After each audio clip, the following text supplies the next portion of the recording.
No, I cannot take you there. What's going on here? Hello, I'm Henkel. This student here was curious about my lesson today, about when the guns were confiscated in Villador, and what happened afterwards. He wants to light a candle on the site of the March Massacre. The March Massacre? Yes, 64 people died that day, gunned down like sitting ducks. If you want to know more, you should go and see for yourself. Why can't he? No one can leave the building while school is in session. Children shouldn't walk around the bazaar on their own. I thought you'd be more worried about them falling into a dark zone. Oh, kids nowadays are too smart to fall into a silly hole. Anyway, could you light a candle for him, young man? You might learn something yourself. Sure, though I was pretty lousy at history. History is boring when someone tells you about it. It starts being fascinating when you can touch it. Touch it? Yes, take this candle and go to the monument of the World Art Congress. Or what's left of it. It's close by. Contact me when you get there. You'll see what my lesson's about today.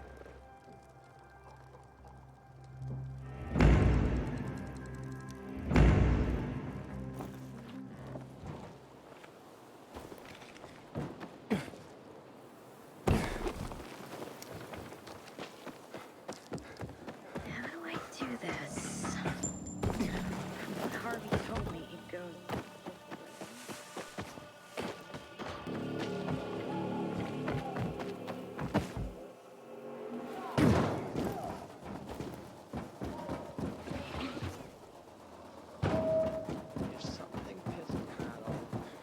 Inhibitor container detected. End of the line for you, asshole.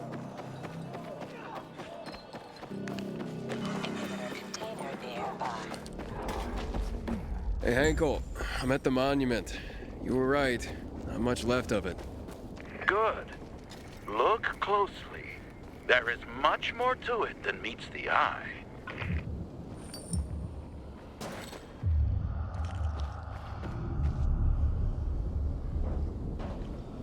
There's a plaque here.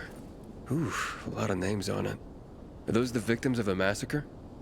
Yes, 64 names. Things was starting to get pretty bad outside the walls around then, and the army needed more weapons. So they confiscated the civilians' weapons. Private ownership of any sort of firearm and its ammunition was forbidden thereafter.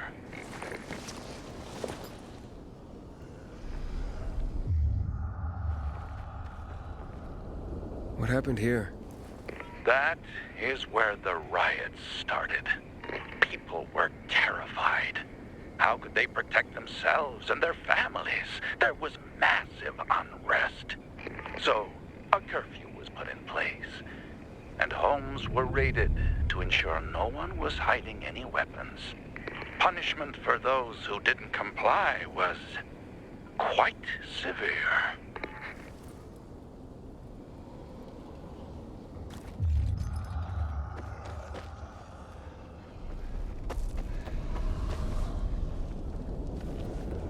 Shots were fired. The army started shooting at people.